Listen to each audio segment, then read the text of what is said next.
Okay. All right. I'm calling the September 26th, 2023 Barefoot Bay Board of Trustees regular meeting to order. Welcome all. Please silence all devices and try to keep it quiet out there. You can follow along with the agenda printout available on the table by the doorway or by looking at the screen behind me. Item 1, thought for the day. Let us not take ourselves too seriously. None of us has a monopoly on wisdom. Queen Elizabeth II said that. Mr. Klosky, will you please start the Pledge of Allegiance, sir? We have our flag back. Allegiance to the flag of the United States of America, and to the republic for which it stands, one nation, under God, indivisible, with liberty and justice for all. Okay. This thing's just not working.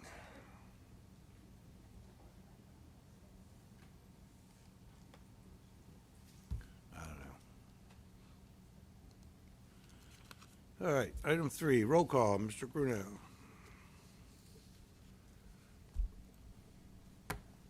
Mr. Brinker. Present. Mr. Gruno, present. Mrs. Hanson. Present. Mr. Klosky. Chairman Amos. Present. Let the record show that Kent Shoshone, Community Manager, Stephanie Brown, District Clerk, Garrett Olson, District Counsel, and I just see Matt in the back from Property Services. We have a quorum. Thank you, Mr. Bruno. Item 4, are there any additions or deletions to the agenda? All right, hearing none, I need a motion to accept the agenda as written. Mr. Brinker, motion. Second, please. Second, Ms. Hanson. All in favor?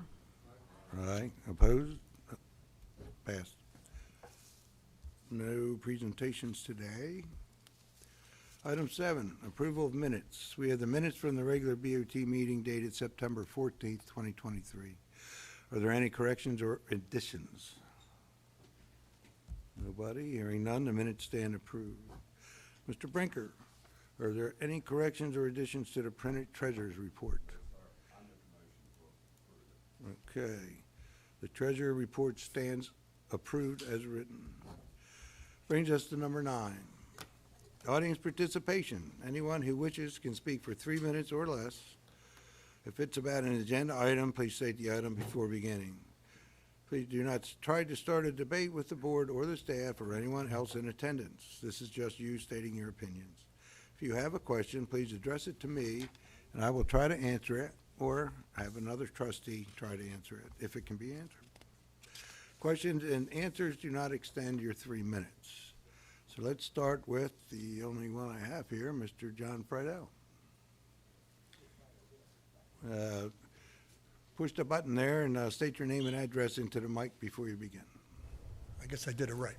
Okay. There you go. Good afternoon, folks. My name is John Friedel. I live at 1009 Royal Palm Drive, which is adjacent to hole 16 on the golf course. And my issue today, or issues I have today, is about the golf course. I came here about a year ago to discuss the drainage on 16, and I know 14 is just as bad, I guess, as I've seen pictures of that. But I'd like to continue to complain about that, because we do get several inches of water, like a pond. I got pictures of that, and other members have seen the pictures. I'd like to see if we can get some money in the near future that we can start working on the drains and to check them out, see if there's any plugs or anything like that. Because over time, they do plug up, and you're only talking a 6-inch line. Secondly, I've noticed especially this year, I've noticed grass not getting cut on time. 4 or 5 weeks in some cases. This last time it was 4 weeks almost to the day that they cut the grass behind my house, and they came down from 14, the one mower. I only see them in one mower in the whole course to cut it, except for the greens and the tee boxes. They're 2 different mowers. I worked on a golf course for 8 years, so there's one mower that I see cutting the grass. So they probably can't keep up with it with only one mower, because it does grow very fast here in about 4 weeks or 4 days. Mine does anyway. And you guys fertilize, they fertilize more than I do. Thirdly, I'd like to see, I don't see any signs, but this year especially, I've seen a lot more kids traffic on the course that are jumping over the greens on their bicycles, or motorized skateboards. That I see one child running around here with it doing about 50 miles an hour, faster than my truck can go on this road. I see people with their golf carts, sometimes right after the course is basically closed at 5 or 6 o'clock when it's still light.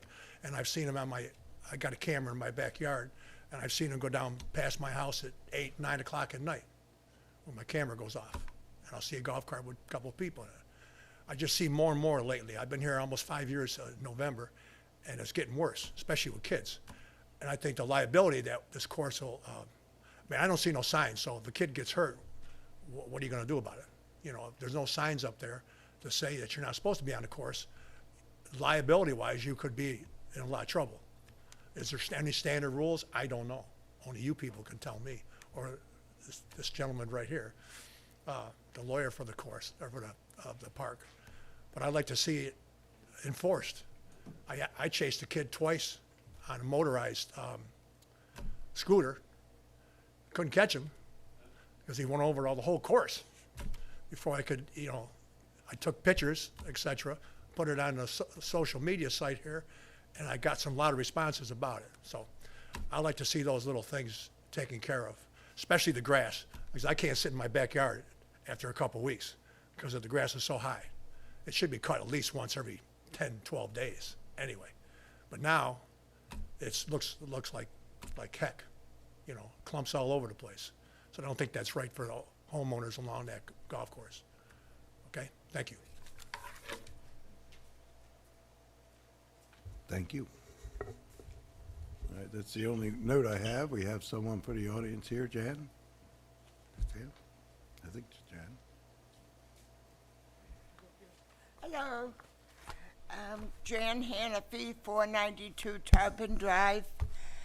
You probably recognize the name from other correspondence I've been handing out, but hopefully you got my copy of the latest petition that I got going around. I believe there were somewhere near 140 names regarding a revisit to the smoking area issue. I've been here 20 years this weekend. We've gone from smoking anywhere, even in the lounge, to going outside to smoke. Okay. Then we went from outside to smoke to this area to smoke. Okay. But this latest change has just been really too much for a lot of people to take. We are behind the lounge. We cannot see the stage except from one end. The sound is totally distorted, and we just don't feel that that is the only option that you guys have. I did make a suggestion on the petition of either end of the pool deck. Just get a shade thing there. I gave Joe a copy of one that I saw online, but it doesn't need to be that kind. Anything, even a removable one if there's a storm. But a lot of the people are not happy, and we feel that the smokers are slighted. Yes, we understand secondhand smoke and people are afraid of it and whatever, but we're outside. It does travel, I agree. But where we're suggesting at the corner of the pool is at least 25 feet away from anybody downwind towards the stage. The other corner would be even further. It's surrounded on 3 sides by water. It would allow us to see and enjoy all the improvements that we also paid to see, like the new bar, the friends, the dancing, the band, everything. So hopefully you can put some time into reevaluating your decision and help everybody in the Bay. Smokers are not alike. And by the way, there are a lot of non-smokers that signed that petition that are on our side. So please reconsider it and do what you can. Thank you. Thank you, Ms. Jan. I believe Mr. Shoshone has a letter to read here, unless we have someone else. Anyone? Okay. On to you. Dear Board of Trustees and Kent, I would like to address the proposed change to the smoking area at the lounge, pool number 1. The problem: separating the smokers and non-smokers so that each group can enjoy the entertainment and fun organized by the Bay. This problem has been exacerbated with the opening of the new outside bar. This puts the old smoking area in the middle of everyone. Hence the appropriate need to look at the situation.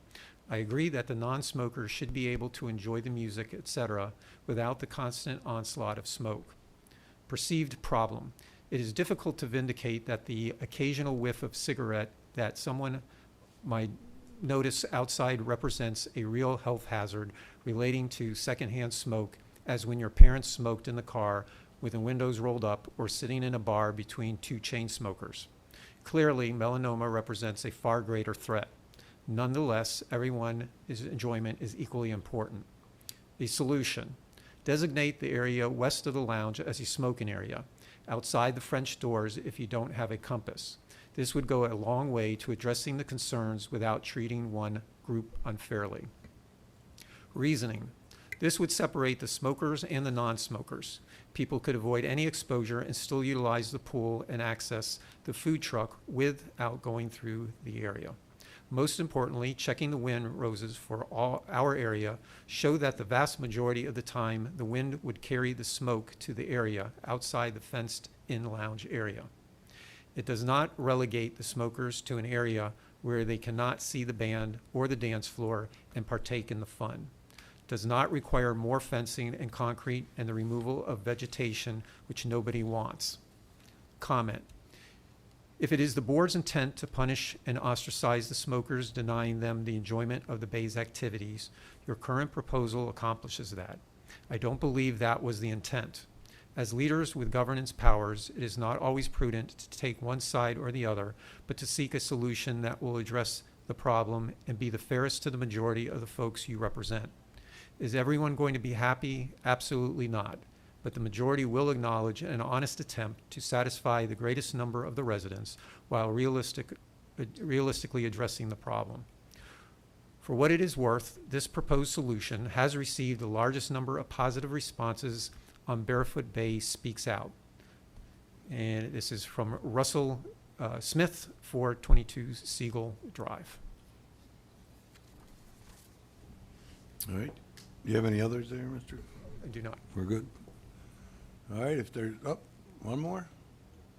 Just to say, I'm Russell Smith. Oh, you're Russell, okay. I came, I think the letter speaks for itself. I'm Russell Smith, 422 Okay. Seagull Drive, and I came here. So if anybody wanted to tell me shut up, here I am. No, we And don't say I that. ask you to give reconsideration the strongest that you can. Thank All you right. much. Thank you, Russell.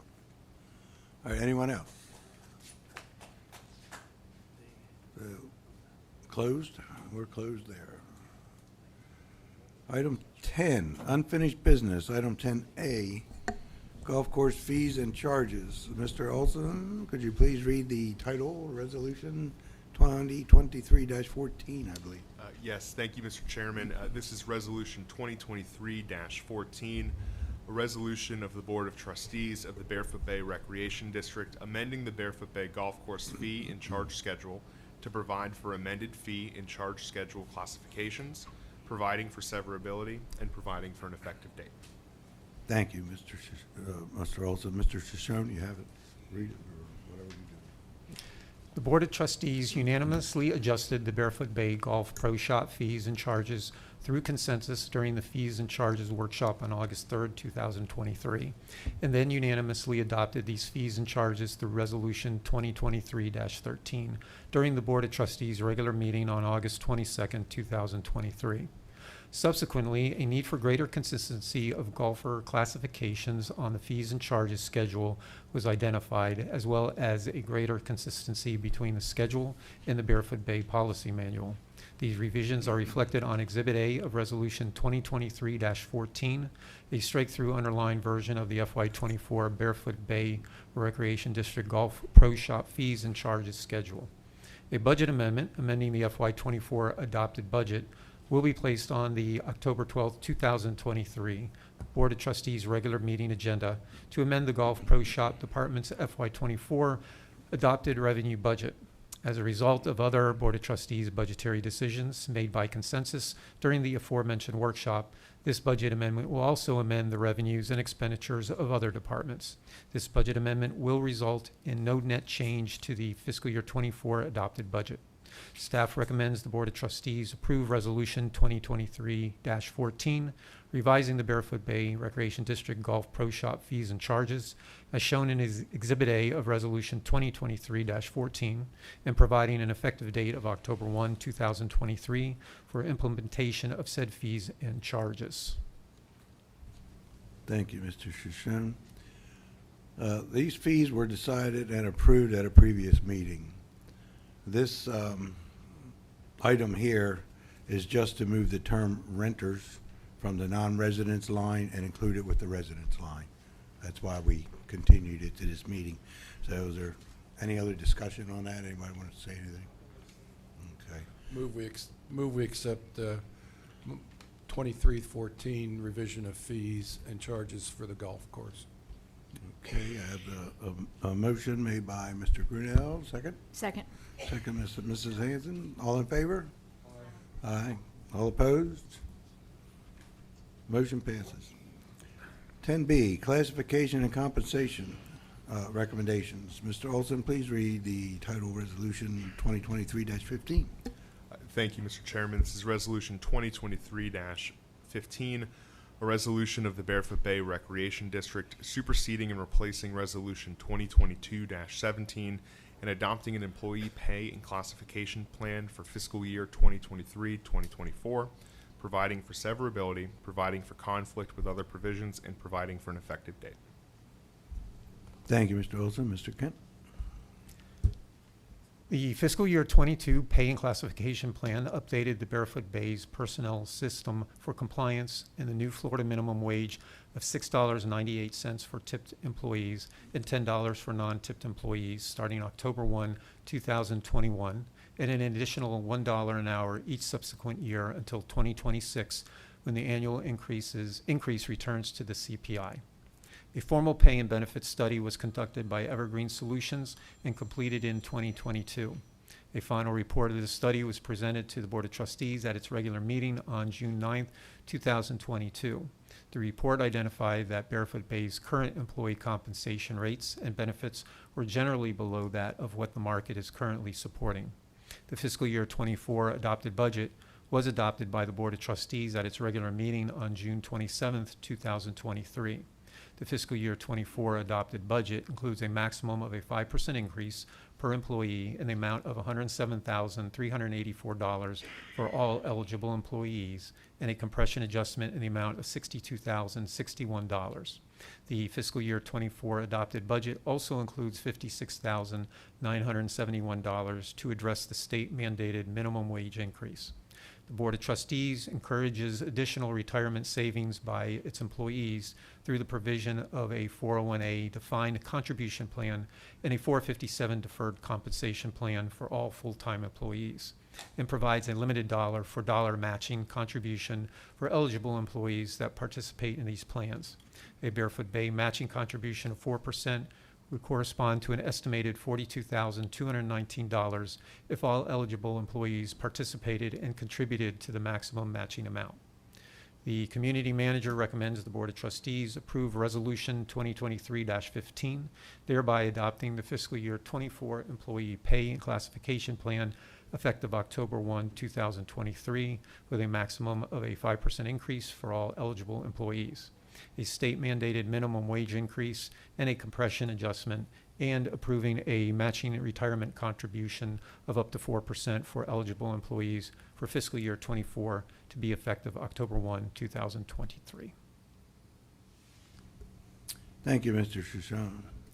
This one's change on paragraphs 3 and 5, that's why we held it over to this meeting, was to remove the word COLA from that resolution on those two paragraphs. Any other discussion on this? Yeah, I did ask at the last meeting that I wasn't happy with the way I understood it, that if you didn't get a good evaluation, you wouldn't get a full COLA. And the COLA is actually a considered cost of living, which should be the 3% across the board to all employees. And your merit was a 2% increase, so I can see the 2%. And I just, Well, that's why they took the word COLA out of there. well, you still do, yeah, you took it, but you're gonna have the 5% added on under your merit. Not everybody's gonna get a good evaluation, and some might not Right. even get a raise in their thing. They won't see no raise for a couple of years if they get bad evaluations. So, where do we stand? We just, some of these employees will not see that, and I believe the cost of living should have never been taken out. And, because I checked with different other municipalities here, and I'm not bringing the names of where they are, but one outfit there, it gives a 3% COLA and a 3% merit. Another place, they give a COLA of 5%.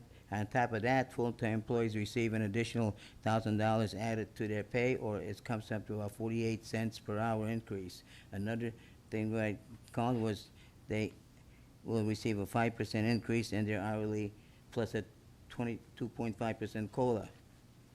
And another one I called, they're getting a 5% COLA increase. So we just took everything away. Yes, we did give the 5% merit thing there, but not all are gonna get the same. We'll get a 5%, or maybe someone will get 3%, some maybe one, some maybe not. So depending on your evaluation. So I was not supportive of it then, and I'm not supporting this year either. Okay. Any other discussion? Mr. Kolosky, but the state mandated minimum wage, they will all get that, and then you have the compression consideration. So in most employees, there will be a ad hoc raise in their salary. I'm good with the way it is. I personally agree with Joe. Nan? I guess my question is to Kent. Do we actually have employees that will get nothing? They will not see any raise? I believe everyone got some increase, and as I described, is we have over 100 different employees, and so that means there's 100 different stories Sure. with each employee. Everyone at this point is going to be receiving some increase. I have to say, I have been approached about this more than anything else anybody's approached me about, including the smoking, which has been a big issue. And a number of them were employees or family members of employees who said they don't want to come to you, but they want me to tell you.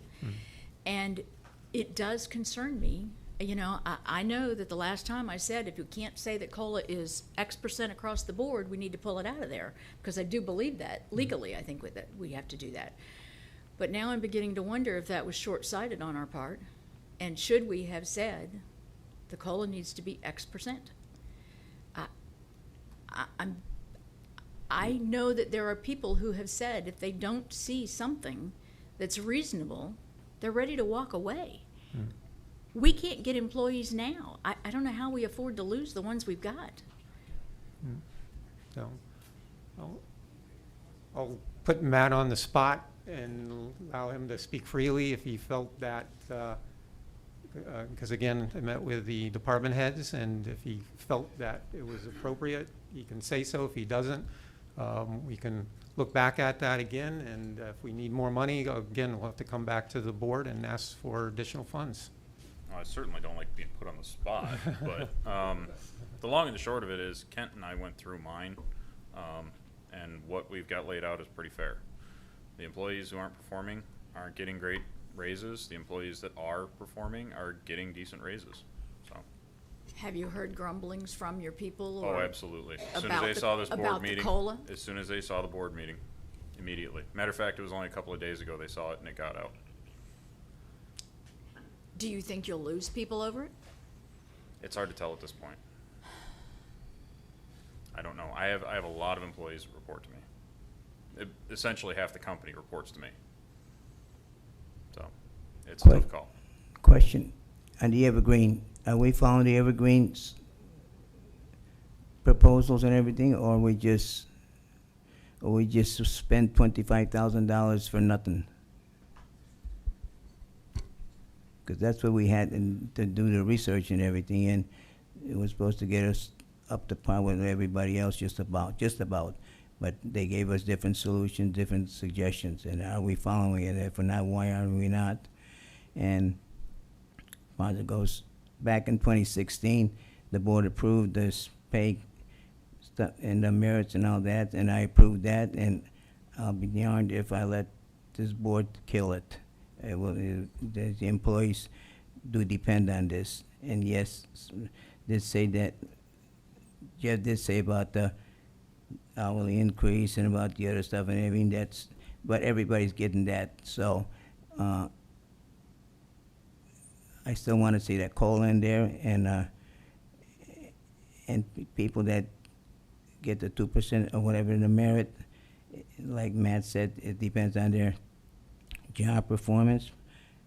I could see them not getting maybe a full 2, maybe 1% or so like that, but that's okay with that, because as long as they don't perform. So, but I did bring up Ken that any of these employees, if they continue that year in and year out, give them maybe either put them on a 60-day probation period or a 30-day probation period. If they don't come to where they should be, where Matt or anybody thinks they should be there, you just terminate them. Because I'm sure we can find somebody else, and we're not going to carry dead wood around here. So that's all I could say. So some of these people that do perform, they can be upset.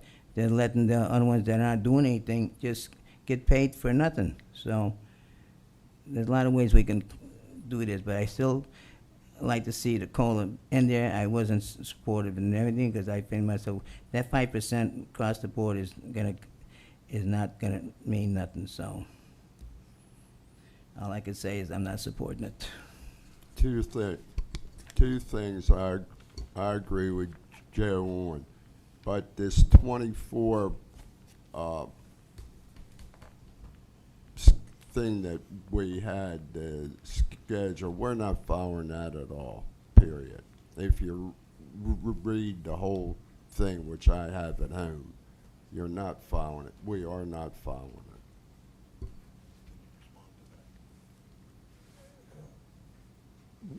I don't know what to respond. I don't know what to respond to. I guess I got a question for Kent.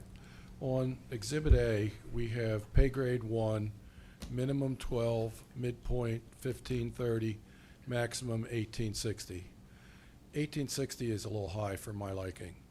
I guess the question I would have is, would the average employee in the Bay be making midpoint after we institute what we agreed upon last week?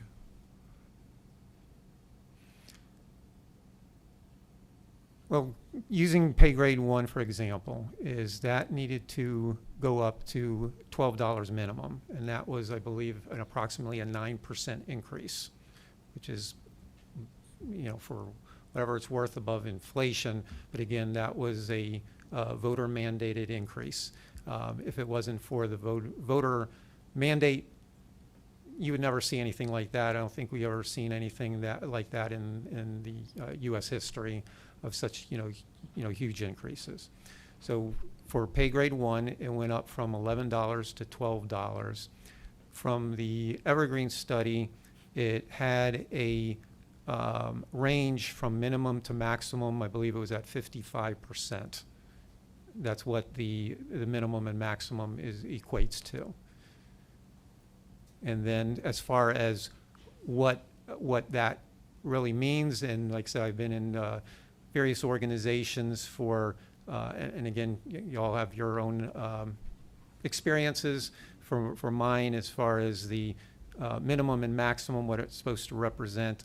I've never seen it adhered to. I've seen where a maximum amount employees never get to it. It was put out so high that it would be, you'd have to have 100 years of experience to be able to obtain that, and it was always absurd. From following the Evergreen study, ours is loosely based on 30 years of experience. So if you had 30 years of experience, you would be at the maximum. If we were to set everyone's pay based on that, we would, again, need a whole lot more funds and coming to the trustees to make that happen.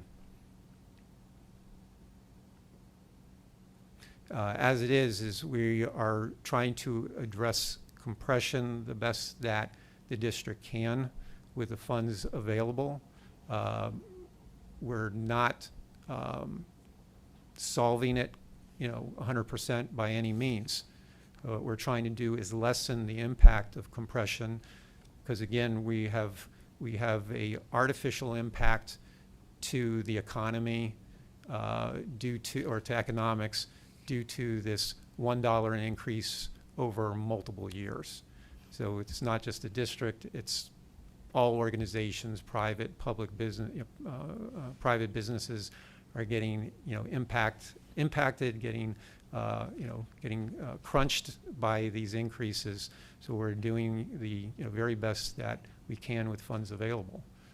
Again, if the trustees want to provide more, absolutely we can do that. It's going to be, again, taking away from other areas of the budget to accomplish this.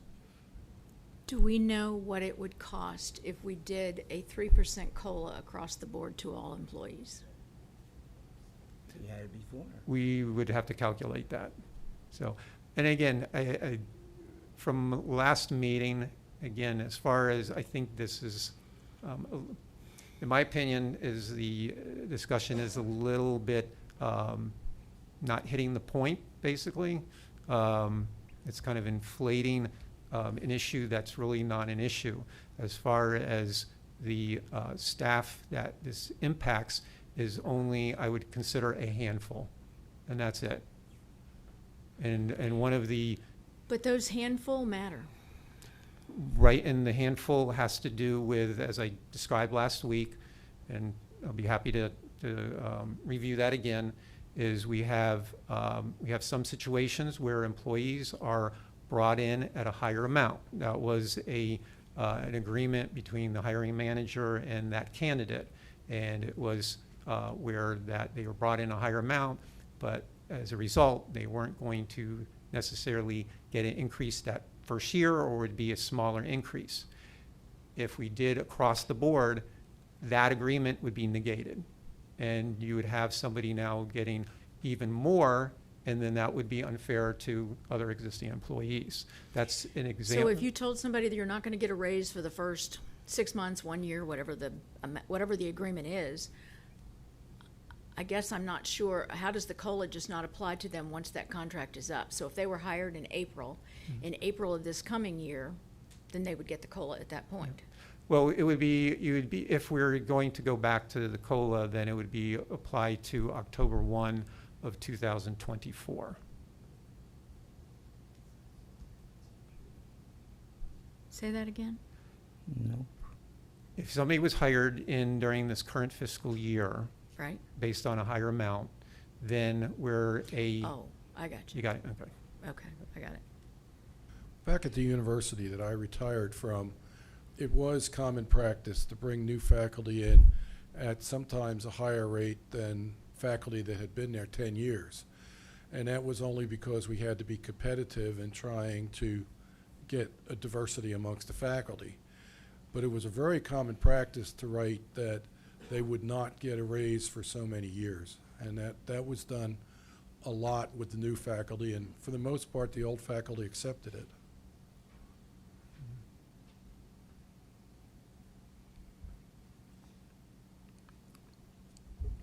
So where are we here?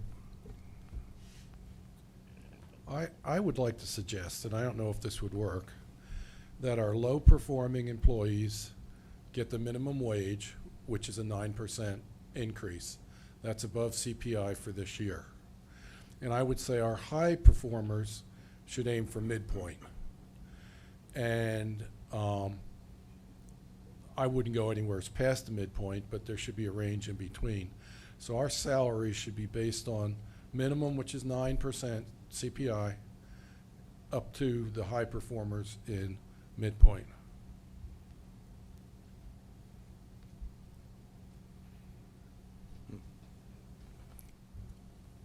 Now, my opinion is, I don't want to sit here up on the board and decide who of the 130 employees we have gets which raises. I don't think that belongs to us. I don't belong to me. That belongs to the department heads and their supervisors that know what these people are doing. So the only thing that I think is a problem here is the COLA. If this, you want to call it company, wants to give a COLA raise, that's one thing. We're already, like you said, on most of our employees here, we're already giving them a 9% increase. Although it's mandated, it doesn't matter. It's still a 9% increase. Then you want to throw another 3% on top of that.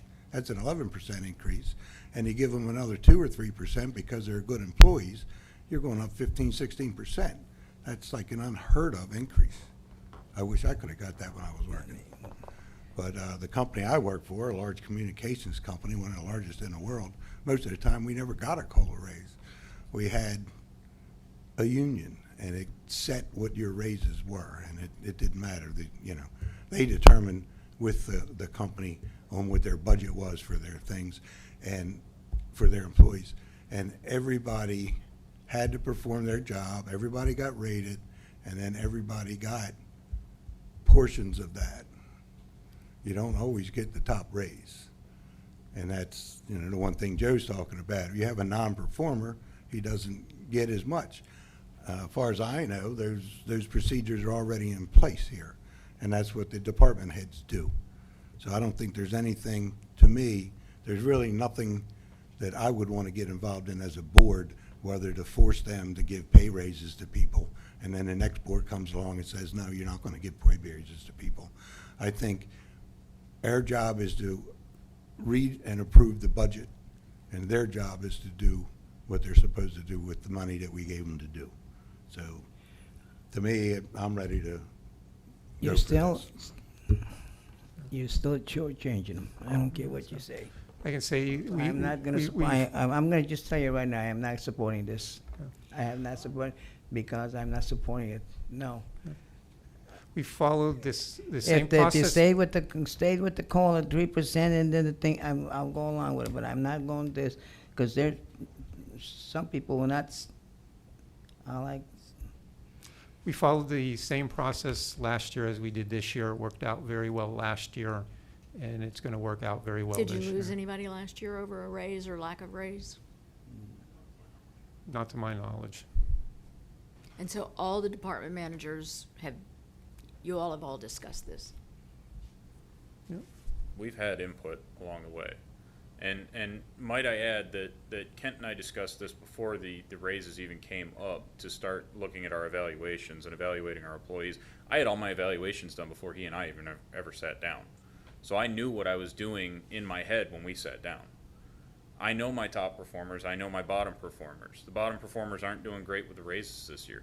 But the fact of the matter is that they're also the employees that I'm either trying to push out or encourage to move on, or they're the employees that ultimately are going to end up with their 60 or 90 day, turn it around or you're done performance reviews. So that's. And so are they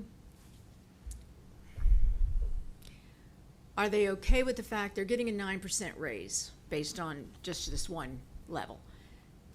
In their mind, is that just a 9% raise, or are they saying, well, you don't have any choice but to give it to me?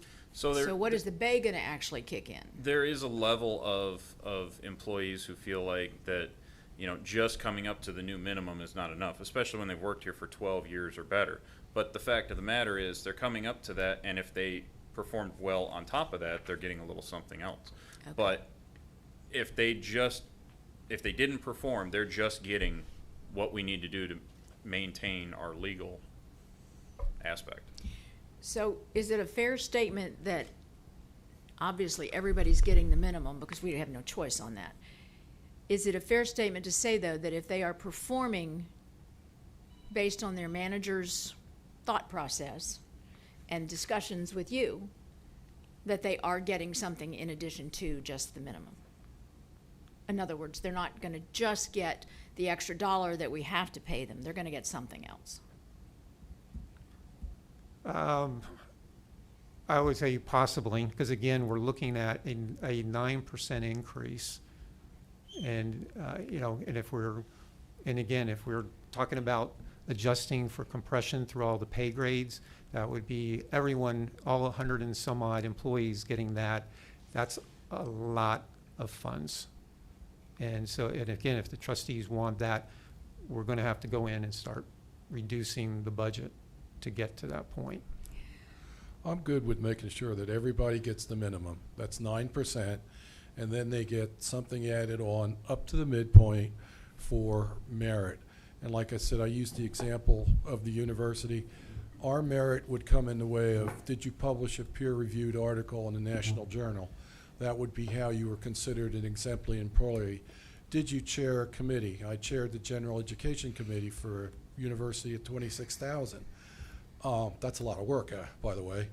So I think we could, if this plan has worked last year, everybody gets the minimum, and the better performers get up to the midpoint, I'm good with that.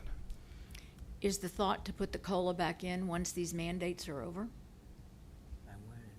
And that would be in 2027. I would say we absolutely can have a discussion the year before that and talk about it during the budget process. So we'll get back, after that, we get back into the normal world again over, as we, talked about recently, these next few years. It's not the way it was for, decades, centuries in the U.S. Or, we're talking about Florida because it's the a mandatory increase was not across the country. A lot of states did go that direction. Florida was one of them. So right now we're in a very different world for the next few years. And then as in the memo, it stated that after, when we get out to the other side of that tunnel, we're going back to the CPI as far as the state's concerned when I said we. And then we'll be able to normalize increases, and then for all the compression that we were not able to avoid, we'll be able to kind of release that spring back out again for all the staff that did get compressed. This was done by state referendum. Since then, the state referendum rules have changed where you have to have 60% to pass a referendum, not just 50%. So it could come back up for referendum, but it's going to have a greater threshold to meet.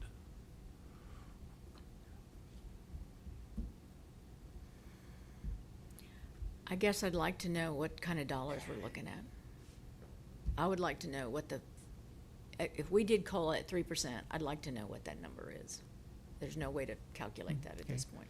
So let me ask the trustees, do you want to ensure that all employees receive 3% regardless of their, as I call it, their story?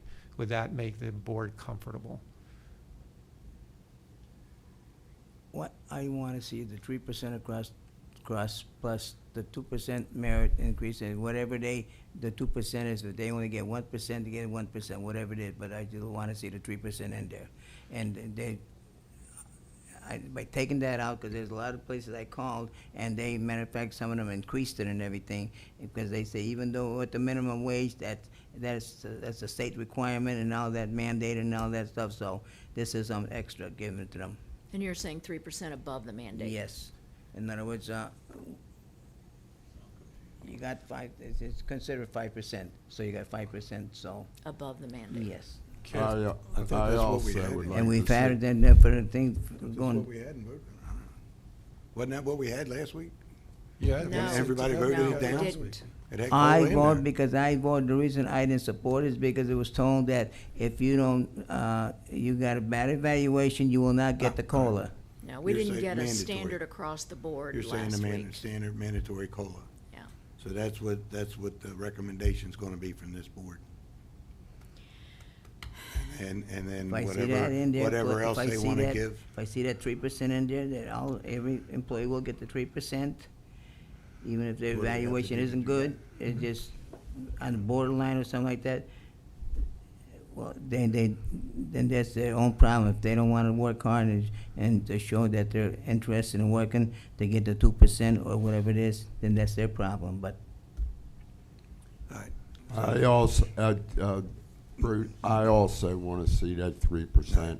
So let me get this And- straight here. What Joe and you and all, and I guess Ian and everybody here, is saying that this board wants to put in a mandatory 3% cost of living increase, period. And Yes. does leave it that there, need to go and into this? they get that 3% no matter what their performance is. Because when they get the Right. evaluation, that Mandatory. 2% will be what'll affect them. If they'll get 1% more, instead of getting the 3, they might get 4%, because Right. you count the Gotcha. Hey, I merit understand. increase. I understand. So what do we have to do? You have to find out how much that's gonna cost? Well, we have it, so 3%. it's already budgeted. 3% cost of living increase was budgeted? I don't think so. No, I was going to ask Kent, if you had to take an educated guess, of course, in the military, we called it a swag, but what would 3% of our salaries be if we just took a global number? What would 3% of our salaries be? Well, as I was saying, is if we wanted to do is ensure that every staff member gets a minimum 3%, we can do is give a minimum of 3% to all staff members. On top of the mandate. Yeah, that's on top. If that's the case, then we're gonna have to do calculations, and it's gonna be a big hit, I would say a pretty big hit to the budget. And, I don't know what big hit, Yeah, pretty that's big what- hit means. I Why would kind it of make need any to. difference? It was supposed to be in budgeted for the next fiscal year, the 3% call plus a 2% merit increase, that should all been calculated in there. I mean, are we looking at 50 grand? Are we looking at 600 grand? I guess that's yeah, kind of what I- I'm trying to figure out where we're at. I don't have a guess, I'll have to calculate that. Also, we're at the end of the fiscal year, and so I'm looking to move forward on giving increases and not put a hold on staff's increases until we get this resolved. So my intent is to give increases so that it becomes effective October 1, and then if the board has, if interested in giving a 9% increase and then giving another 3% increase on top of that, again, we can do that, and we can do it as retroactively. Well, the 9%'s already accounted for in here, correct? Correct. So, if to do a 9% increase for a pay grade 1, and then do a 3% increase on top of that, again, we can do that. We would do it retroactively if that's what the board's direction is. Because again, we want to get the increases out and not put it on hold and have the staff working from October 1 and not getting an increase. So my intent is to give these increases, and then again, we can make adjustments as far as retroactively and pay back to October 1 if needed. Hopefully that is Can we understood. go with minimum, get a calculation for a 3% COLA, and then make the COLA retroactive? That way, we really have a deadline of October 1st. That's important to meet. Well, see if I have this right here. On the third paragraph, it says, the FY '24 adopted budget includes a maximum of a 5% increase per employee of $107,384 for all eligible employees, which used to say includes COLA That should and be a budget. incentive. That should be in So the the budget. 5%, so if we're looking to do a 3% increase that's already budgeted, that just leaves a 2% left for merit increases. And you can always go back and revisit that, couldn't you? So in order to satisfy what they want today of having a 3%, So your merit Cost of living, increases it's would not already- be more than 2%. right, the 3% cost of living increase, if we wanted to make that mandatory, is already in the budget. But then it would hold down If your any merit is no more than 2%. Right, at this time. So my suggestion is, if you want the COLA at 3%, it's already in there, it leaves a 2% merit, we have to address the merit increases instead of the COLA increase, which may be easier to do, I think. Because you're talking a COLA to everybody. Merit depends on what these guys think the people deserve. A lot of them could be just 2%, so we may very well be in that. But we may want to go with what they say in case they want to give a 3 or a 4% merit increase. That would be a much smaller amount than this $107,000 that we have to add to it. See what I mean? If you want to put that cost of living in there, I think we can do that, and then get this passed, get it in the works. Show it as a and- cost of living at 3% and Right. a 2% merit Yeah, and then readdress Based the on the merit at another meeting. supervisor and Kent's evaluations. So in tier one, that would mean the minimum would be $12.36 an hour. And if they get full merit, it's $12.50 an hour for tier one. So I see that as doable. Yeah. So, do we have to change the resolution? Because that's the way the resolution was written. The way it was, go back to Well, what it was. It Just- was written with the merit. Yeah, so just, Cost just of- one thing is that the agenda item, this agenda item is really geared towards the pay grades. It wasn't really geared towards the dollar amounts. That was already approved within the budget back in June. And so I think kind of went in, this year went off in a little bit of a different direction on this agenda item. This agenda item is normally something that the board, as I believe, has just approved and without little to no comment. And it's fine if this particular board wants to make comments. Truly, the real thing that is being asked for is just approval of these pay grades. Now that this discussion has taken, again, a different turn for this agenda item, I'd be, again, looking to provide the increases as are already determined with the department heads for October 1. But And are they then- within the 2%? Excuse me? Are they within the 2%? They should be. They should be. Can you, In other words, if there's a 5% increase per employee, are your current increases that you want to start within the 2% because we need the 3% for the COLA? well, you had the COLA merit was supposed to be up to 5%. But at that point, we didn't know what the COLA was going to be per Yep. everybody. Yep. Well, if you're looking for it doing the true COLA, that would be based on the CPI. And we're looking at a much bigger increase based on looking over the past year. So if the board really wants to do a true COLA, we're looking at a higher percentage. Yeah, we can't afford that. We're clear on that. But Yeah. that's where I think we've landed at the 3%. And Joe's apparently where I'm talked to good. some Yeah. people, and Okay. that's where some of them are at. And so we feel like we're at least making an effort to do what our surrounding would be the same communities as- are doing so that we can not lose our employees to other places. Question, the same thing as it was last year, same thing. It was 3% COLA, with a 2% merit. So this is exactly what we're doing for the fiscal FY '24, the same thing, 3% COLA and a 2% merit. So I guess that's the question, So is we were, these so they should have been increases budgeted. that you want to push out on October 1st, as long as So there's money they're in there. within 2%, then we shouldn't need any more money to do the No, COLA. we don't need any. So when we're discussing within 2%, what do we mean by within 2%? Well, what do you mean when you say maximum increase of 5% per employee? If Uh, we're saying 3 of it's gonna be COLA now, then 2% can be merit, Okay? And that's what it was before. up to 2%. That's what it was before. So the question becomes, the ones that you've already discussed with Matt and all the other supervisors or managers, are they within 2%? Or have you given Susie Q 3%, in which case you're gonna have to readjust those? Well, again, 100 different, more than 100 different stories, and the percentages are, I can tell you as far as, again, if we're talking about 1, 2, 3%, that's probably no more than 5 employees. Everyone else is getting, higher than that. I mean, the best way to do this is just look at the increases instead of guessing at them is sit down with me and look at them. Yeah, but that doesn't help us as a board make a decision. We can't each one come in and go through 100 and however many people.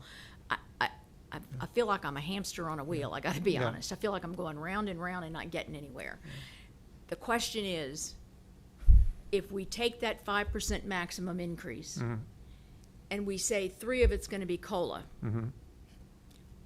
are the increases that you're talking about within the other 2%? So you're looking for 3% across the board and then Yeah. an additional 2%. Merit, Merit, up to 2%. merit. yes. We're good with that, yes. Yeah, let's use the term across the board. That might be a better term instead of saying COLA. Because COLA might say we have to go to the CPI. If we say across the board, that's a safer comment. Interchangeable words, but they have a Gotcha.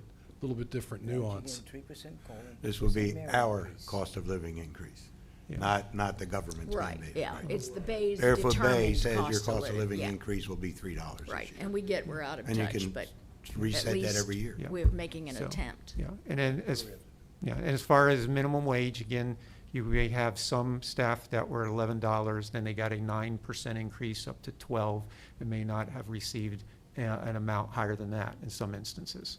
So if you're looking for doing a 9%, and then on top of that, adding another 3%. Yes. On top of that, then we're gonna need, I don't know a number, I'll have to calculate that out, but we'd be needing additional funds within our budget to accomplish that. Well, we need to figure out what that number is. Correct. I know we still have a vacant management analyst position. Maybe we eliminate that and take the money that was budgeted for that and throw it into these dollars? Well, I think needs some further discussion on that. Well, Don't really, why would you have a further discussion on that? We don't, it was just, You're talking about hiring somebody at 59,000. At second, at Joe and. it ain't gonna make, it Crazy. ain't gonna make any difference, there's nobody's gonna work for that thing there. Exactly. I sure. I'm just saying that I is one wouldn't. place we could get the money from if we need to Yes. get the money from. That's an extra $50,000 that is sitting there and hasn't been used, I don't know for how long. Couple A of year. years? One, Year and a half? 1 year. maybe a year. Okay. No. I think we might need a 10-minute recess. How's that? Okay. Then we can get some information. Okay? All right, recess.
Okay, we're back.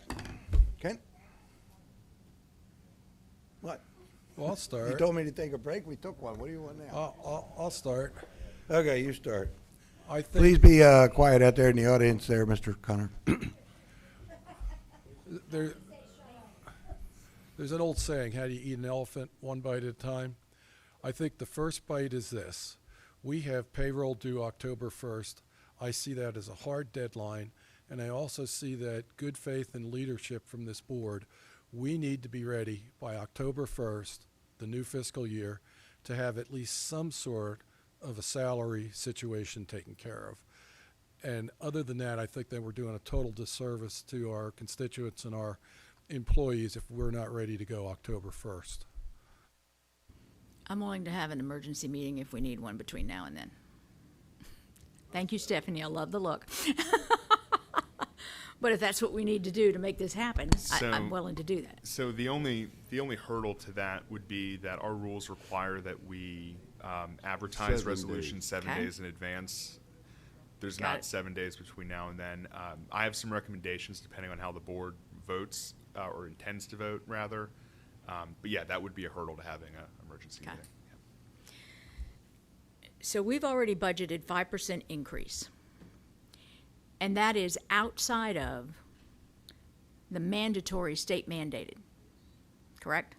Yes?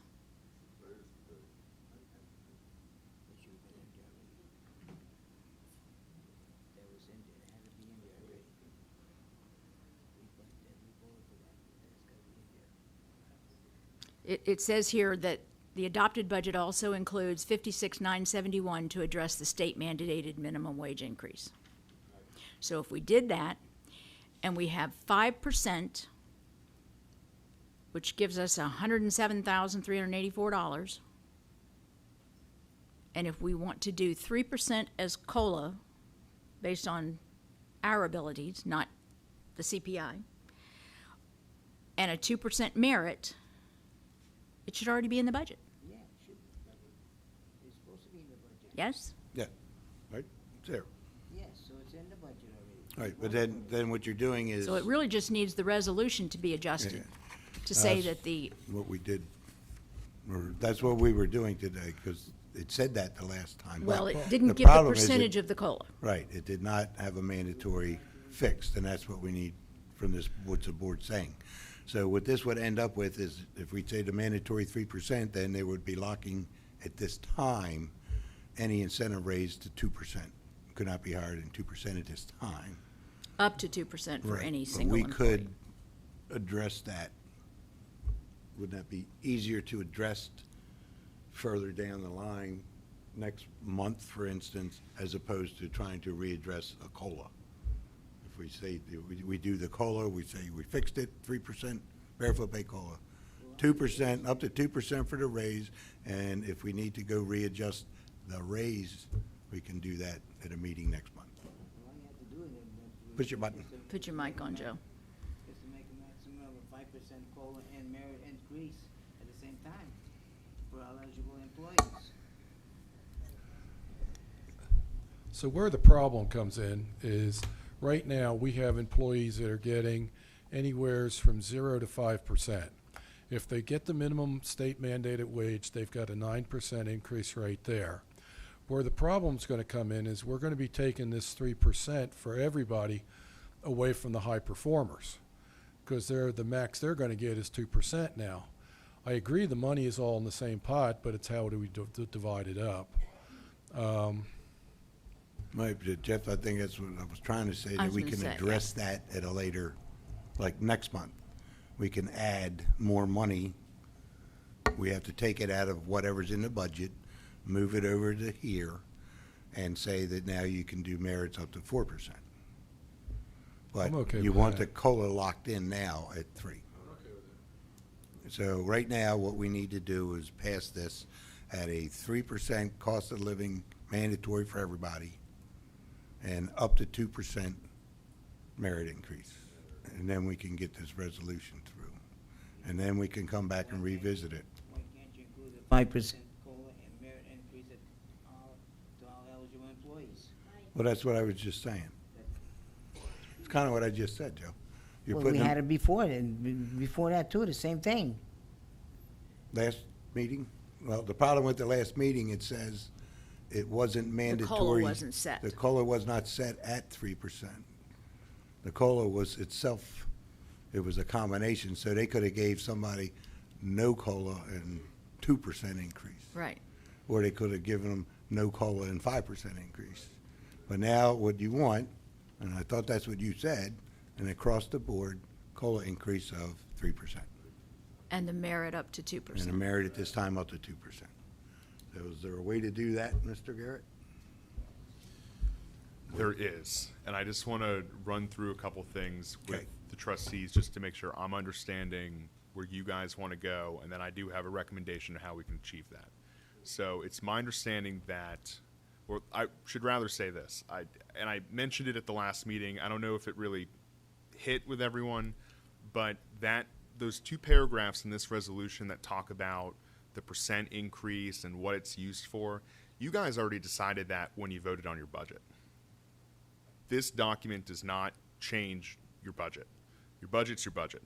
That's set in stone. The particular, authority that Kent and his department heads have to give increases is obviously capped by what you guys give to him. So if you give him a 5% max increase per employee, that's in your budget. This pay range reflects the minimum and maximum for each employee, right? Which Kent and his team can work within their discretion with that 5%, right, with the funds that are already budgeted to achieve what you guys want. Kent, am I correct on that? Okay, very good. So my recommendation is to pass this, to achieve what what I'm hearing you guys want, would be to pass this resolution with the Exhibit A pay, FY24 pay classification plan. At the next meeting, or maybe the meeting after that, or let me first say, when you do that, what it's going to allow Kent to do is by the fiscal year, do the 2% merit increases for everyone, right? He can get with his staff, they can determine who gets what based on their story, and then he knows that he's working with 2%. And you guys can give him that direction now. He's not going to go over that. You guys, power the purse, right? That's with you guys. You can come back and you can amend your budget if necessary, which I think it might be, and you can mandate that certain funds out of that 5% be set aside as a mandatory cost of living or across the board increase to 3%. And then we'd have to come back at a later meeting to do that. But just knowing how things work, would it be possible if this was passed today for you to sit down with your folks and put a cap on the merit increases at 2%? Yes. Okay. So they would get the state mandate and up to 2%. And then when would they start to receive the other 3% that we're going to call COLA or Barefoot Bay cost of living, whatever you want to call it?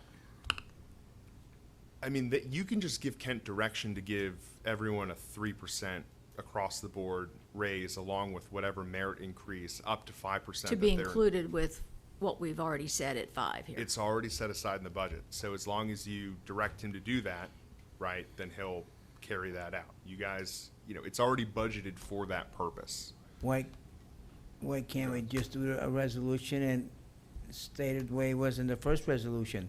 And the way I have it written down here, I was gonna make, what I had written down, I was gonna make a motion to recommend the board thing and keep on going, FY 24 employees pay and classification plan effective October 1st, 2023, with a maximum of 5% COLA and merit increase, which would be 3% COLA and 2% merit increase. Got that? Could you make a motion like that right now and just type out the necessary paperwork, and it's the same thing.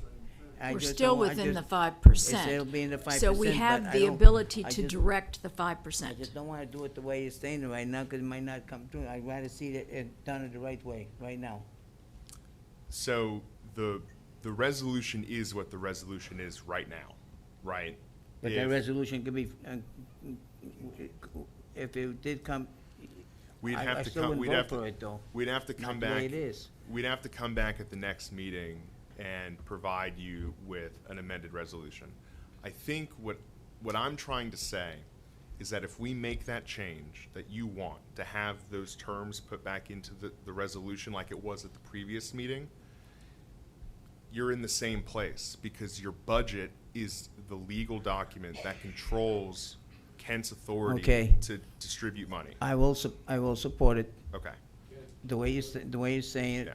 you said it, and I will support it that way, but at the next thing, you type out a new resolution and bring it back at the next board meeting, and And that say that the 5% composed of It covers up- 3% cost of living and 2% merit. I will go Up along. to 2% I will go merit. along with that. Yeah, so the form of that is gonna be in terms of a budget amendment. You're gonna take the money that's already there, and you're gonna split it up between the across-the-board raise and the 2%, up to 2% merit increase for all employees. And that's already been budgeted for. The way, Yes. yeah, my understanding is that these funds, Has been obviously budgeted, Rich, it's all in Rich is there. Rich and Kent would be the minds to pick on this.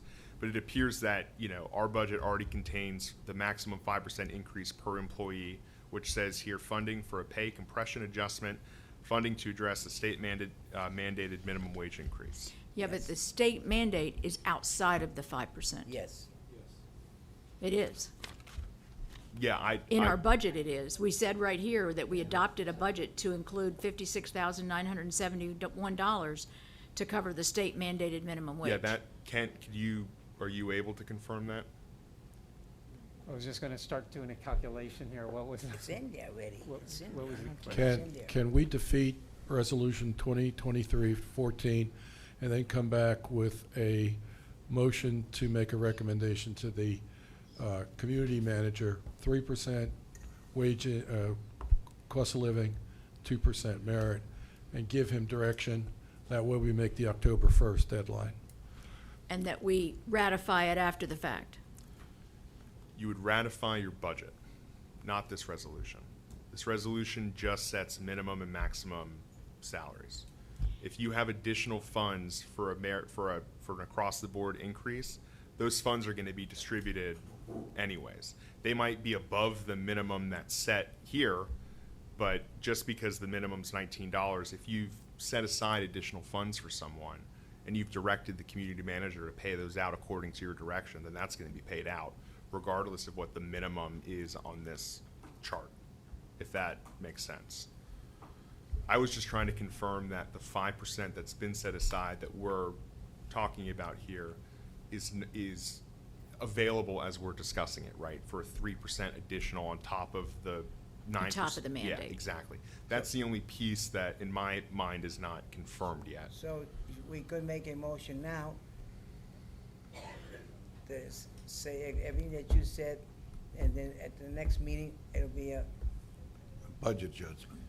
Yeah, It'll be so a budget again, my recommendation, Yeah, make that motion. my recommendation with the understanding that this 5% is available for us in this way would be. So we just need to, in our motion, direct how the 5% 3% is going sliced to and their diced? No, Am I what he's missing the saying mark is, here? you All need right. to take it the way it's written. We I was need- a brunette when we started. This gray hair just stopped. I might have had hair when this conversation started. If I explain what I think can achieve what you want, let me get to the end of it, and then I'll answer any questions. There are two ways this resolution can go. You can move to approve it, move to deny it. You can't make a motion to approve it with conditions because that's not what's in the resolution. We'd have to amend the resolution. We'd have to renotice it. It's a whole thing. We wouldn't meet the October 1st deadline. So we would need to approve resolution 23-15. At the next meeting, there would be a budget amendment prepared that would take the 5%, right, that you've already allocated and move 3% of that into a mandatory across-the-board increase, and you would move 2% of those funds into a discretionary merit increase pile. Okay, so that meeting is like 2 weeks into October. I don't have the date. I don't Yes. have my calendar. That said, what is it that will cause the funds to be distributed the way that we think they should be. I don't want to get to that meeting and end up hearing, well, if you want that 3%, it's not in the budget. You see what I'm saying? Where is the direction given that that's how we want the money done?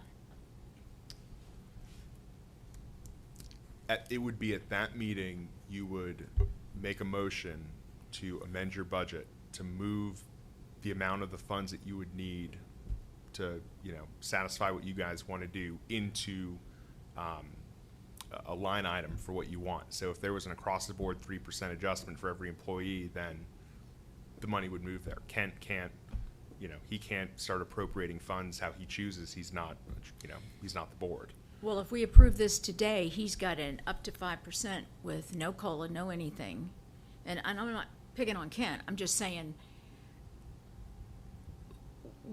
where is the board's assurance that the money, that we don't end up giving 5% raises to everybody tomorrow or on October 1st, and then we come back and say, oh, by the way, here's the additional 3%? Where does the board get the assurance that the money is not spent before we get there? On merit increases in the next 2 weeks? Yes. Because you can't tell somebody you get 5% and then come back a week and a half later and go, oops, my bad. So, practically, there are two folks that answer to the board, me and Ken. If you give me direction, consensus during a board meeting to do something, and I don't do it, and in fact, I do the exact opposite of what you wanted to do, I would expect to not be around much longer. I think if you guys give Kent direction and say, hey, limit the increases, you can say, hey, hold off on giving any increases, we can make them retroactive, right? I think Kent offered that up, that we can put a pause, we can approve this, maybe put a pause on the on actually giving the merit increases, and we can always come back and make it retroactive. Well, actually, my statement was to move forward on giving the staff their increases on October 1. And then, again, from what I'm hearing from the board, is they want to give larger increases than what was approved in the budget. And so then we would do is give if the board wants to do that. No, I don't think that's what we're saying. Okay, so let me rephrase it. Is the dollars that you see on the memo combined, is that all the dollars you want to spend on increases for Yeah. FY24? The memo says includes a maximum of 5% increase per employee in the amount of $107,384 for all eligible employees. So I think what we're saying is we want 3% of that $107,000 to be cost of living, and the other 2% is for the merit for your high-performing employees. Yes. Okay, so. I think that's what we're saying. Okay, so, all right, so I'll get there in a minute. Okay. So my question is from all the dollars that you see on the memo combined together, is that you do not want to spend more than that on increases? Is that a correct or not correct? Yes. Okay, that is correct. Okay. So as we can do is, again, is start over. We'll do this, hopefully, try to do this in the next 24 hours or so, is we'll throw out all the increases. And again, I think some staff have already been informed of what their increases are. So we're gonna have to say, sorry, but we're starting from square one. And we do is give a 3% across the board for all staff. All the staff that had to get a minimum increase up to the $12 will get that, okay? And then as far as the merit is concerned, it'll be up to 2% for a merit increase, so that everyone would receive, and again, I'll put the minimum wage aside for a second, is for pay grades 2 and up, everyone would receive the 3% plus up to 2%. At yours and the manager's discretion. Okay. Yeah. So if we're staying within the dollar amount on there, to accomplish that, you will, and again, from what I'm foreseeing without actually crunching the numbers, is we're going to be needing to adjust pay increases probably from some of the higher pay grades and shifting them to the lower pay grades, especially pay grade 1, to accomplish that. Okay, and is that what we're wanting to do? I think so. Okay.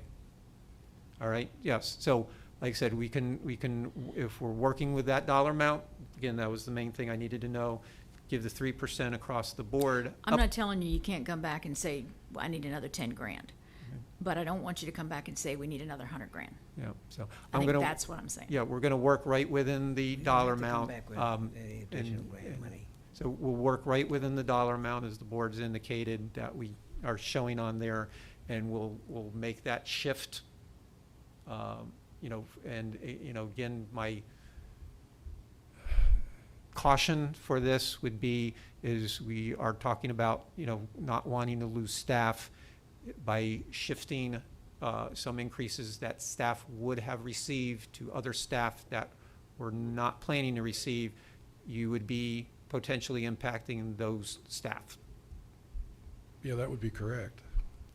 That some of the higher end staff that might have gotten 4% merit might be cut back to 2% merit now.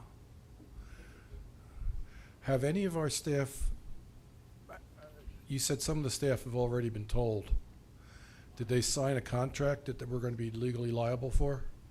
There's no contracts as far as is concerned. I would put it more on what the right thing to do is, as far as, again, informing a staff member, you're going to get this increase, and then it's having to go back and saying that, well, the trustees have made a change, and we're going to have to reduce that increase. I think anybody you've promised leadership and ethics, again, we need to give them what they were told. We need to know how much that would be. I think next time when we bring this forward. So Garrett, let's go back to you. So what you're saying is if we adopt this budget and or adopt this resolution and give direction to Kent, which he clearly gets at this point, from his definition here, then we can at the next meeting just reallocate the pots that the money is in, but the direction's been given, and we don't need another resolution. We don't need anything else to make this happen. Yes, you would not need another resolution. You would just need to approve this pay classification plan, and at the next meeting, you would then adopt a budget amendment reallocating the funds. And in the meantime, Kent has indicated that he is not going to start expending the funds between, you know, Right. outside of your wishes, other than the, you know, to make sure. So we have a consensus of the board, Bruce? I guess you should Yeah. be doing that. Right, I think we do, don't we, everybody? It's okay with you, Joe? You got it now? We got it? Okay. So, we need a You have a motion? You have a resolution pending. It's discussion now. No one's made a motion yet, so we're gonna need a Right, motion. I thought we finished we finished the discussion, right? Please. So you want a motion? Yes, we need a motion to accept the resolution 2023-15. I make a motion that we accept and approve Resolution 2023-15 for the for the fund year, it's an F year, fund year 24 employee pay and classification plan effective October 1st, 2023, with a maximum of 5% increase for all eligible employees, a state mandate minimum wage and a compression adjustment, and approving a matching retirement contribution of up to 4% for eligible employees in fund year 24 to be effective October 1st, 2023. Second. All right, so I had a motion by Mrs. Hanson, a second by Mr. Grunau. All in favor? All opposed?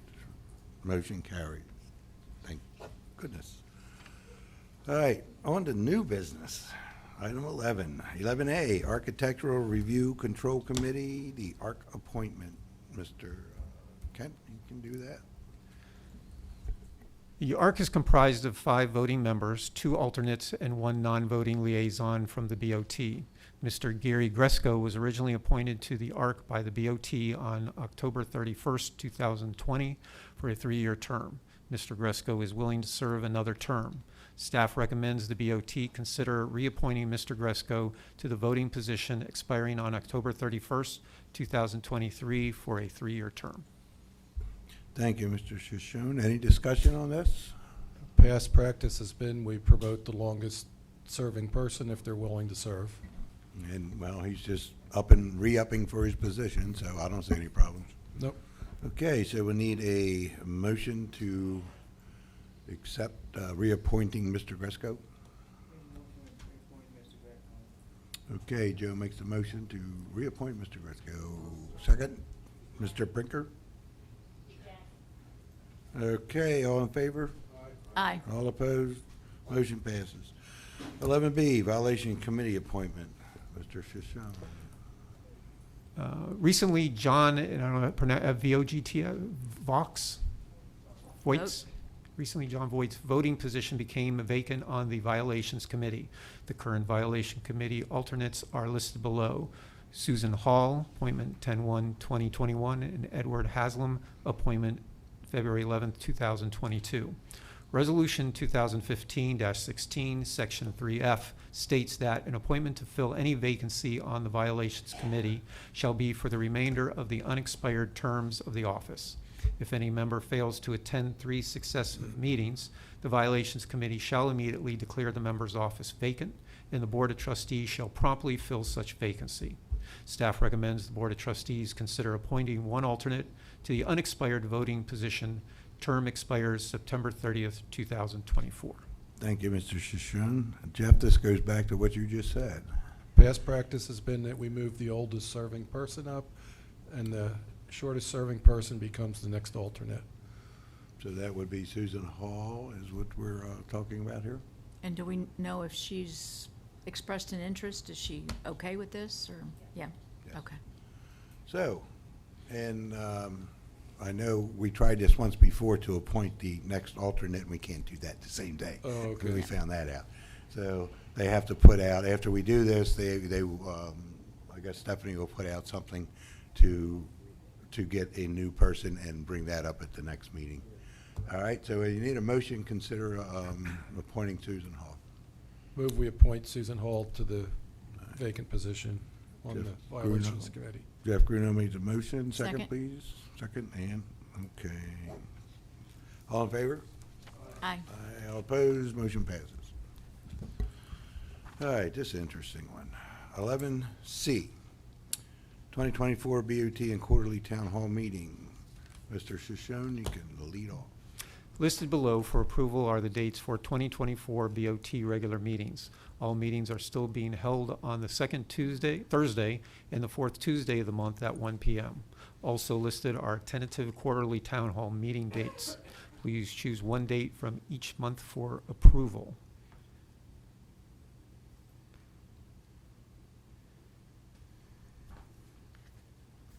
Please don't read all the dates. No, what I'm going to read here is, I'm going to make a statement, then we'll go to any discussions you want to have. I had mentioned in my closing remarks at the 2022 meeting that the existing board should set only the January meeting of the town halls and have the new board set the rest of the year in a regular January BOT meeting. It was suggested, I believe, by another trustee that there would only be a maximum of 2 trustee changes to the board this election cycle. So their suggestion was the board could set the whole year. So what I'm looking for is a consensus. Do you want to set it all now, or do you want to set it all later? So do it now, raise your hand. Okay. So we're going to set the whole thing. And it can be adjusted if need be, correct? I mean, this is not written in stone. Okay. Okay.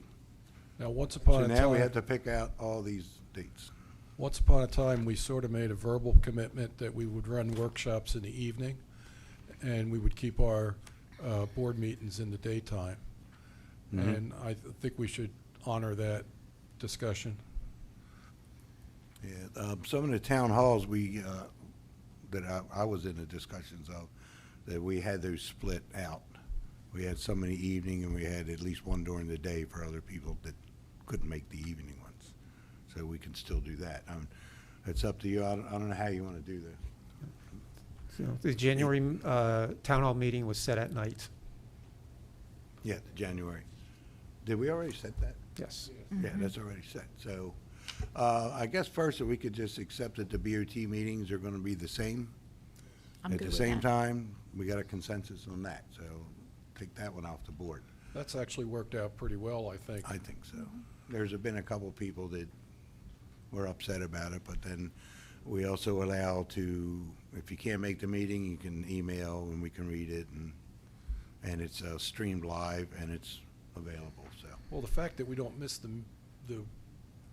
on a Friday, usually there was no staff time left after the meeting. Right. Now they've got a full workday to start working on directions, and I Right. think that's worked out well. All right, so what do we have for, what dates there, Mr. Kent? For April, we have choices of Wednesday, April 3rd at 9 a.m. in the morning, Thursday, April 25th, either in the morning at 9 a.m. or 7 p.m. at night. So let's start with April. Why don't we make that the first evening, then we go to daytime on the middle one in July, and then go back to evenings in October. All right, so let's take one there at a time. So what you want to do is Thursday, April 25th at 7 to 9 p.m. Is that good? Works for Right. me. I don't hear any opposes. Okay, now the next one, if you want to go back to the evenings, it'll be Tuesday, July 9th, or Thursday, wait a minute, did I say that right? No, so I Oh, think you just morning, had yeah. April 25th, and you wanted the evening, that's 7, okay. 7, So if you're then going to the day, your options are any of the days. Tuesday, any of those days at 9 a.m., July 2nd, 9th, or 25th. Tuesday's gonna be too close to the holiday, Everybody check and your calendar. everybody will be away. July. I think you're better with the 25th. Yeah, I think so too. I like the 9 o'clock is good. So that's going to be a morning on the 25th. All right. July 25th, 9 to 11. So we're all good with that one? Okay. And the next would be back to night either one, we'll be back to October. I like 6 o'clock. Yeah, you can do October 4th or 24th. And if you're looking to do Yeah, the right now. early budget kickoff like we're doing this year, and do that the following year, then I'd be requesting to do that on the 24th versus the 4th. What if we did the same thing where we had town budget for like 6 to 7 and town hall from 7 to 8? Yeah, I mean, as far as times, that's fine, but as far as the days, wanting the October 24th to give us more time at the end of the fiscal year to prepare for that. So we're that saying meeting. October 24th from 6 to 8. I was going to say either my you're- calendar screwed up or mine shows October 4th on a Friday. It is. For 24, it is. But October 24th is on a Thursday. Right. That's on a Thursday. And that's This really. says the- Tuesday. These both say Tuesday. Oh, I see what you're saying now. Yeah, Yeah. you're right. 24th is a Thursday would be good for me. And the 4th The 4th is is a no good. Friday. That's a Friday. That's- Yeah. Nobody wants to go on a Friday. But the 24th is a Thursday, and if we did 6 to 8 on Thursday, the Yeah, 24th. I like that. And Kent says that works better for staff with needing to get the budget Sure. ready. And the 22nd, if that's the date they really meant, that's a BOT meeting anyway. Right. The other Tuesday would have been the 8th. It's either the October the 1st or October the 8th, 2024. So we could take Thursday the 24th Works for at me. 6 to 8 p.m. And that can be a budget town hall meeting. Got a budget? Yeah. Okay. So you got that? We're settled? Do we need, we don't need a motion or nothing, do we? No, good. Okay. Moving on. Item 12, Manager's Report, Mr. Shoshone.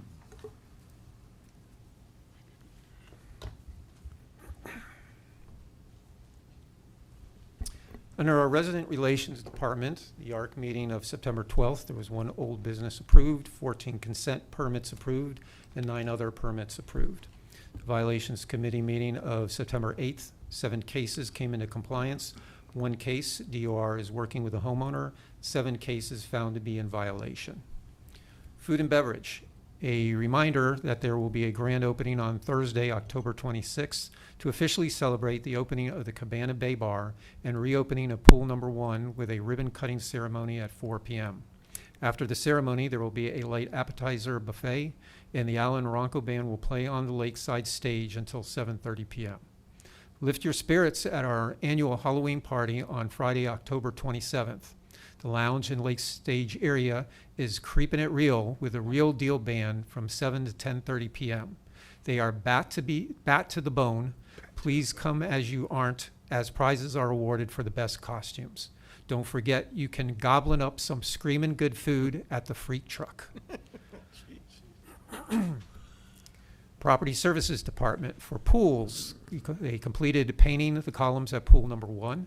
Continued to solicit bids for the reconstruction of the ADA ramp and shower stall, entrance floor of pool number 1. Ordered fence materials and continued to solicit bids for the construction of a concrete surface for the new smoking section of pool number 1. Received ashtrays and benches for the new smoking section of pool number 1. Repaired the ADA lift at pool number 3. Repaired multiple issues with the beach's water system. Investigated options to repair the East Lake Trail, continued to solicit bids for the administration building floor replacement, installed the new donation benches, and replaced all the flags at the Veterans Center. For the Golf Pro Shop Department, sod was replaced on several greens. Pro Shop closes at noon on September 29th for the annual asset inventory. A revised fees and charges schedule will be effective October 1st, 2023. The fiscal year 24 season, new and renewal memberships will be accepted. Applications may be picked up after September 20th, 2023, and will not be accepted prior to October 1, 2023. Please remember to bring in your Barefoot Bay ID badge. Provide updated insurance paperwork if a trail fee is being added. Contact the Pro Shop with questions at 772-664-3174. For tournaments, the Sunday morning Scramble Christmas event, October 21st, with an 8:30 a.m. shotgun start, 108 players max, 4-person scramble. Sign up in the Pro Shop and call 772-664-3174 with questions. 9 and 18-hole ladies shotgun, October 24th, with an 8:30 a.m. shotgun start. Must be a member of either the 9 or 18-hole leagues. Call the Pro Shop at 772-664-3174 with questions. Interesting. Thank you, Mr. Shoshone. Item 13, Attorney Report. Mr. Olson. Thank you. Yeah, just a brief update.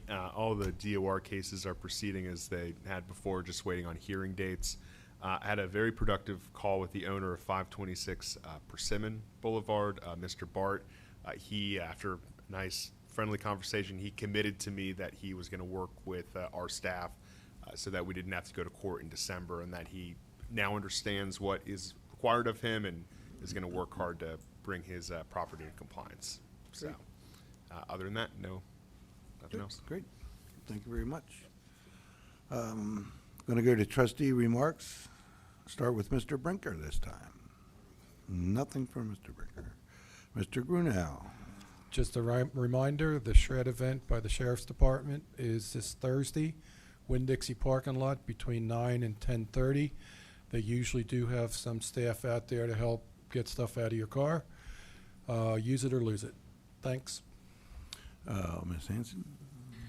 I guess I want to kind of take the temperature of the board to see where we're at on the smoking issue. Do we want to revisit that? We've gotten a couple of additional suggestions from Jan Hannafy and from Russell Smith. And is this something we want to look at before Matt and his people move forward, or? I don't. Okay. Anybody else? I want to continue on our plan, reassess later. All right. The original plan was to go along with what's actually in the policy manual, is to have no smoking in our facilities. Okay, So, I know I we've don't want to move it. had this addressed, and I've got a couple of emails, so Yeah. it's fine, I just want to see where the board was. And I think, just on that subject, that some people are not actually taking this in the way I believe it's meant. This area is what you would call, if you were working or anything, a smoke break area. This isn't being set up so people can sit there and stay there and watch the band for the whole time. The object was to get all the smoking out of that area. If you want a cigarette, you go out and you smoke your So cigarette. it's like music bingo, you Yeah, leave the and building, you come go back. smoke. They and do you it come back. everywhere else except at that music night. And we purposefully decided to keep them inside the fence so that we Well, didn't it's- put stress on the badge checkers. It's actually and outside, but it's not inside. the fact that a person had to show their badge 4 times a night. And like you said, it's just like music bingo. Right. It's just like a sports event. You go out, smoke your cigarette, come back. That's the way it should be, yes. Okay. Mr. Joe? Thank you. Anything, Joe? No, you said it was a long meeting. It's his fault. Well, I always have something. Here's the one that most of the people left, though, but I've heard comments of people taking chairs at music nights by the lake when people go for a smoke or a dance or go to the bar to get refreshments or when they need to use the restroom. These people, when they return to their seat is missing or it's occupied by somebody else. Please check with someone near the chair that you have your eye on to see if it's actually in use and somebody's doing one of the aforementioned things. Do not move objects for the seat so you can claim it. Also, if there's something on the table in front of the seat, do not remove that chair or don't sit there. Let's be reasonable and courteous. I think we also have the trustee candidates are having a meet and greet coming up. I don't have the date. Do you know the date? The meet and greet sponsored by the CVO is going to be Saturday, the 7th, from 11 to 1 at the gazebo if the weather is decent. If the weather is not decent, it will be over here at D&E, and the CVO will be providing light refreshments. 11 to 1, 11 to 1. light refreshments. Great, thank you. And one more thing for Mr. Olson. Didn't we discuss at one point that we're trying to get rid of a bunch of these resolutions and just do voting? Or do we have to keep doing all these resolutions? Because it's easier to change something that's not in a resolution. Yeah, I think the tack that we've taken so far, at least since I've been here, has been everything that is in a resolution needs to be in a resolution, needs to be the way it is. We can continue to evaluate that, but when you're approving budgets or when you're setting, pay scales, you want that to be in the form of resolution. Yeah. Oh, thank you. I thought that's the path we were on because we haven't had all that many lately. So, thank you. And staff, anything from staff? No? Anybody else? Item 15 for all you people out there. We're adjourned.